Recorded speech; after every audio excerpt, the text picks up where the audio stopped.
ঘুরে বেড়াই তাহলে মুশকিল। আমার সাথে গেলে আমি দেখিয়ে দিতে পারি। তুমি কি যাবে আমার সঙ্গে?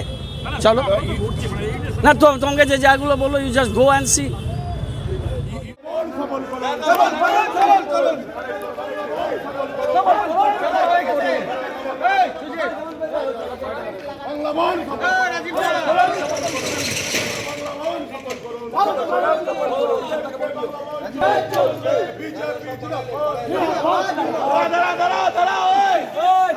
সামনে যাস না, সামনে বাচ্চা, একটু পিছনে আয়।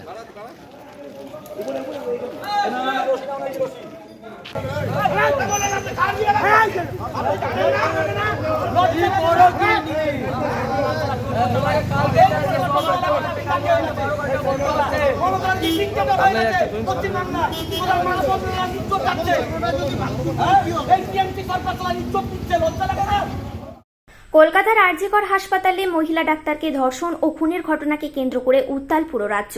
মঙ্গলবার নবান্ন র্যালির সময় পুলিশের কার্যকলাপের প্রতিবাদে আজ বুধবার বিজেপি ডেকেছে বাংলা বন্ধ। সারা রাজ্যের মতো শিলিগুড়িতেও বন্ধের প্রভাব স্পষ্ট দেখা যাচ্ছে।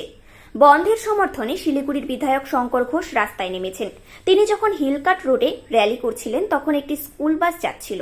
তিনি স্কুলের ছাত্রদের আরজিকর হাসপাতালের ঘটনার প্রতিবাদে সমর্থন করার জন্য অনুরোধ করেন। আর ছাত্ররা স্বেচ্ছায় বাস থেকে নেমে র্যালিতে যোগ দেয়। বন্ধের সমর্থকরা বিভিন্ন স্থানে বিক্ষোভ প্রদর্শন করছেন। এই সময়ে অভিযোগ উঠেছে যে একটি সরকারি বাসের উপর হামলা চালানো হয়েছে।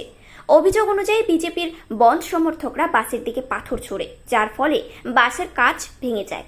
পুলিশ এরপর 8 জনকে গ্রেপ্তার করেছে। এক জায়গায় বন্ধ সমর্থকরা রাস্তার উপর শুয়ে পড়ে সরকারি বাস আটকানোর চেষ্টা করেছে।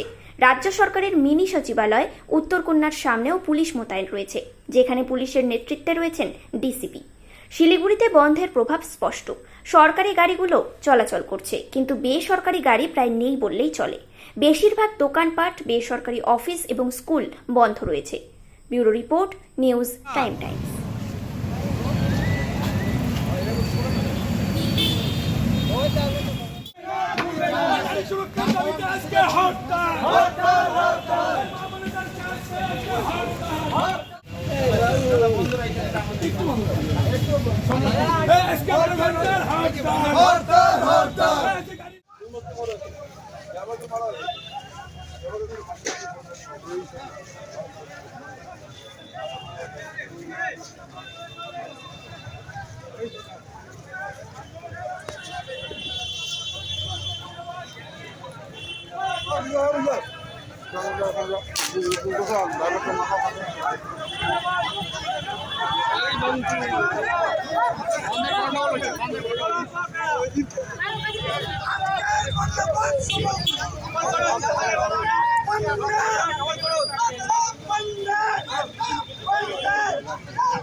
All the students here পিছিয়ে আয় না আরে আগে যাচ্ছে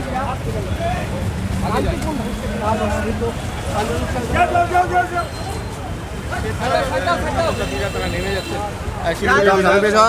ভাই সামনে যাও না সবাই অনুরোধ করছে তাতেই কিন্তু বেসরকারি শিক্ষা প্রতিষ্ঠানে বেশ কয়েকটি বাস ছিল।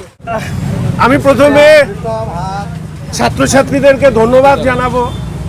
আপনারা ওখানে ওরা দাঁড়িয়ে আছে, আমি শুধু ওদের কাছে একটাই অ্যাপিল করেছিলাম বাসে, যে আপনার বোনের বিচারের দাবিতে, আপনার দিদির বিচারের দাবিতে আমরা আপনাদের কাছে আবেদন করেছি। Now it is up to you to attend the class or to bunk the class. We want your support for the justice of Arjikar. It is the duty of the time to support this program or this band. As you know, আজকের দিনে দাঁড়িয়ে আমরা প্রত্যেকে জানি যে এই রাজ্যের সরকার অপরাধীদের আড়াল করেছে, এই রাজ্যের মুখ্যমন্ত্রী অপরাধীদের আড়াল করেছে। কামদুনি থেকে আরজিকর একটি মেয়েও শাস্তি পায়নি।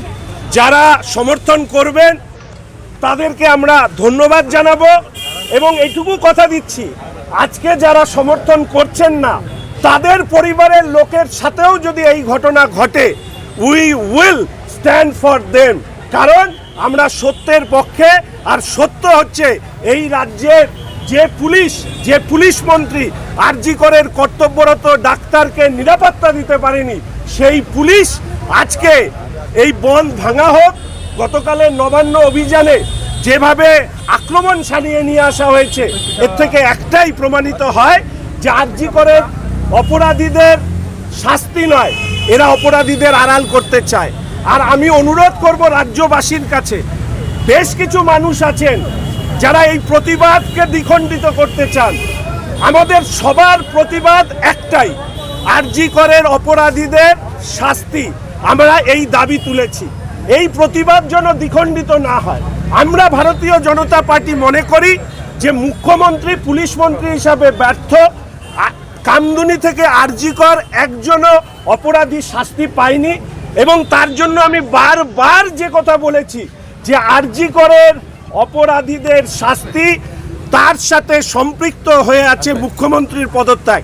এটা বিজেপির দাবি, আপনি সমর্থন করতে পারেন, সমর্থন নাও করতে পারেন, কিন্তু মেয়েদের সুরক্ষার দাবি, অপরাধীদের শাস্তির দাবি, একে তো সমর্থন করেন। এক প্রতিবাদী হয়ে আরেক প্রতিবাদীদের উপহাস করবেন না। তাদেরকে নিয়ে গতকাল দেখেছেন একজন বয়স্ক লোক, তিনি টিয়ার গ্যাস জল কামানের সামনে দাঁড়িয়ে মেয়েদের সুরক্ষার কথা বলেছেন। আর যারা কমফোর্ট জোনে এসি ঘরে বসে সোশ্যাল মিডিয়ায় তার খিল্লি উড়িয়েছে, আমি তাদের প্রত্যেককে উদ্দেশ্য করে শুধু বলতে চাই, ওনার একটা মেরুদণ্ড ছিল, সেই মেরুদণ্ডের জন্য উনি পুলিশের টিয়ার গ্যাস এবং জল কামানের সামনে দাঁড়িয়েছিল। একটা আদলা ইট ওই বয়স্ক মানুষটিকে মেরে ফেলতে পারত। যাদের মেরুদণ্ড নেই তারা সোশ্যাল মিডিয়াতে অনেক খিল্লি করেছেন।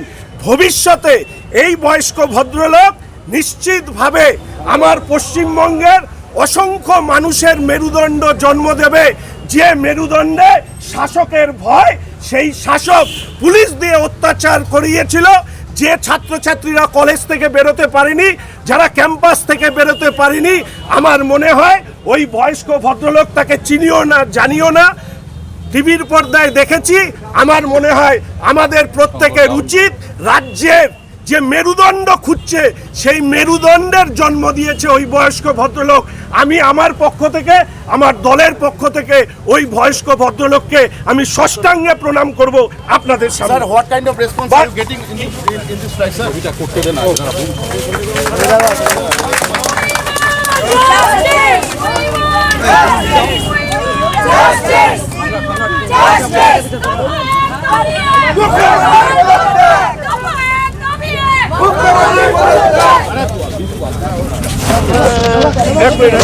ডিএফ ছিল লাঠি নিয়ে, এটা দুর্ভাগ্যজনক ব্যাপার। স্টুডেন্টরা স্কুলে যাওয়ার তাদের অধিকার আছে, অনেকগুলো স্কুল খোলা আছে, 2-4টা জায়গায় তারা করেছে এরকম, সেটা আমরা তীব্র নিন্দা করছি এবং এই ধরনের ঘটনা ঘটা উচিত না। শহর স্বাভাবিক আছে, জনজীবন একেবারে নর্মালসি আছে। আমি ঘুরেছি অনেকগুলো জায়গায়, একটু আগে আমি গেট বাজারে ঘুরলাম, ওখানে পুরো মাছ বাজার, মাংস বাজার পুরো খোলা। একটা মাছের দোকানে মাছ, গরিব মানুষের মাছের ডিব্বা উল্টে দেওয়ার চেষ্টা করেছে বিজেপির লোকেরা। ঝঙ্কার মোড়ে একটা গণ্ডগোল করার চেষ্টা করেছে। ফুলেশ্বরী বাজার খোলা আছে, সুভাষপল্লী বাজারের দিকে খোলা। এখানে পার্শিয়ালি হিলকার রোড, সেবক রোড খোলা আছে। এখন আমি কর্পোরেশনে যাব, কর্পোরেশনে কিছু জরুরি ফাইলে সই করব, তারপরে শহরের মধ্যে থাকব। আমরা মানুষকে আবেদন জানিয়েছি যে ঘটনা ঘটেছে আরজি করে, তার নিন্দা করার আমাদের কোনো ভাষা নেই। আমাদের পরিবারের সন্তান সেই মেয়েটি যাতে অতি দ্রুত ন্যায় বিচার পায়, আমরা সবাই সেটা চাই। কালকে পুরসভায় আমরা রেজলিউশনও নিয়েছি, কিন্তু যেভাবে গুন্ডামি করে নবান্ন আক্রমণ করে তারা ঘুরপথে নবান্ন দখল করার দিবা স্বপ্ন দেখছে, বাংলার মানুষ সেটা প্রতিরোধ করবে এবং বাংলায় অশান্তি বিশৃঙ্খলা সৃষ্টি করার জন্য বিজেপি সর্বত্র চক্রান্ত এবং ষড়যন্ত্র করছে। সারা বাংলায় সেটা প্রতিরোধ হচ্ছে। একটু আগে আমাকে আলিপুরদুয়ারের সেখানকার জেলা সভাপতি প্রকাশ সিং বারাইক ফোন করলেন যে ডুয়ার্সে সমস্ত চা বাগানগুলো খোলা আছে, এনবিএসটিসি গাড়ি চলছে, প্রাইভেট গাড়ি হয়তো কিছু কম চলছে, এটা উনি জানিয়েছেন। একটু আগে রবি ফোন করলো কোচবিহার থেকে, কোচবিহারে কোনো স্ট্রাইক হচ্ছে না, জনজীবন নর্মালসি আছে। এবং গতকালই করিমদারা মিছিল করেছেন ইসলামপুরে, সর্বত্রই মানুষ রাস্তায় আছে, মানুষ প্রতিবাদ করছে। এই যে সরকারি বাস ভাঙচুর হচ্ছে, একটা সরকারি বাস ভাঙচুর এবং স্কুল থেকে স্টুডেন্টদের নামিয়ে দেওয়া, এটা পুলিশের উচিত কড়া ব্যবস্থা নেওয়া, যেই হোক তার বিরুদ্ধে ব্যবস্থা নেওয়া। এখানে যখন স্কুল বাস থেকে নামা স্টুডেন্ট, সেখানে কিন্তু পুলিশ ছিল। পুলিশকে আমরা বলেছি যে প্রয়োজনীয় ব্যবস্থা নিতে।